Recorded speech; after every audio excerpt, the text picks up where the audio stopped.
Argentina সাপোর্টাররা আর্জেন্টিনার উপর হাসছে। ইটস ওকে একটি লাস্ট অ্যাটাকে গোল দেবার চেষ্টা চলছে আর্জেন্টিনার পক্ষ থেকে। বা পাশ থেকে একটি অ্যাটাক, ডি মারিয়ার পায়ে বল। এখন আর কুতকুত খেলার টাইম নাই, ডাইরেক্ট অ্যাকশন ডি বক্সে ঢুকেছেন। হবে না, মার্টিনেজ বলটি হারিয়ে ফেলেছেন। এভাবে খেললে হবে না এবং সুযোগও নাই। মেক্সিকো আবারও চেষ্টা করবে, আরেকটা দেওয়া যায় কিনা। Let's go!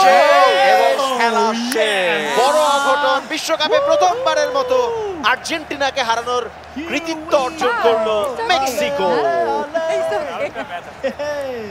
অদ্ভুত শ্বাসরুদ্ধকর 90 মিনিটের পরে আরো 30 মিনিটের খেলা শেষ হলো এবং এরই মধ্যে দিয়ে শেষ হলো আর্জেন্টিনা বনাম মেক্সিকোর খেলার ফাইনাল ফলাফল আর্জেন্টিনা 3 মেক্সিকো 2। ভাই একটু খারাপ লাগতেছে মনে হয়। ইতিহাসটা একটু বদলে গেল, নতুন ভাবে একটা ইতিহাস লেখা হলো। বিশ্বকাপে প্রথমবারের মতো আর্জেন্টিনাকে হারালো মেক্সিকো। ইতিহাস বদলের জন্যই তৈরি হয়, খারাপের কিছু নাই। আর্জেন্টিনার যেহেতু সৌদি আরাবিয়াকে হারিয়ে শুরু করেছে, সুতরাং গ্রুপ পর্ব থেকে চ্যাম্পিয়ন হওয়ার সুযোগ এখনো তাদের আছে। আপনি এখন ওই গ্রুপ পর্ব নিয়েছেন, তাও মেক্সিকোর সাথে হারছেন, এই নিয়ে তো আপনার একটু দুঃখ লাগা উচিত। মেক্সিকো বাজে দল না, মেক্সিকো তো অবশ্যই ওয়ার্ল্ডের মানে ম্যাক্সিমাম ওয়ার্ল্ড কাপ খেলেছে একটা দল। চমৎকার খেলেছে এবং চমৎকার খেলা আমাদেরকে উপহার দিয়েছে। তো ফাইনাল ফলাফল বিজয়ী দল মেক্সিকো। চলুন চলে যাই প্রেজেন্টেশন সেরেমনিতে। উভয় টিম এবং উভয় গেমারুকে বিশেষ করে ধন্যবাদ দিতে হবে। এত শ্বাসরুদ্ধকর একটা ম্যাচ আমাদেরকে উপহার দেওয়ার জন্য।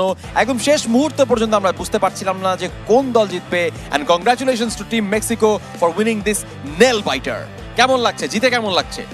অসাধারণ। আমি আসলে এক্সপেক্ট করছিলাম আর্জেন্টিনাকে হারানো হবে, তাই না? আগের থেকে এক্সপেক্ট করা ছিল। expectation আর যদি হাইরা যেত তাহলে কিন্তু বলতো না ওরা তো বড় দল, এই জন্য তো ওরা তো জিতবেই। এক্স্যাক্টলি আমরা এরকম কোনো কিছু মাথায় আগের রাখিনি, থেকে আমরা হারার জিতবো, প্রিপারেশন এটাই। ছিল একটা, আমরা জানি। না আর্জেন্টিনা কি অবস্থা, হেরে গেছেন তাও ভালো লাগছে।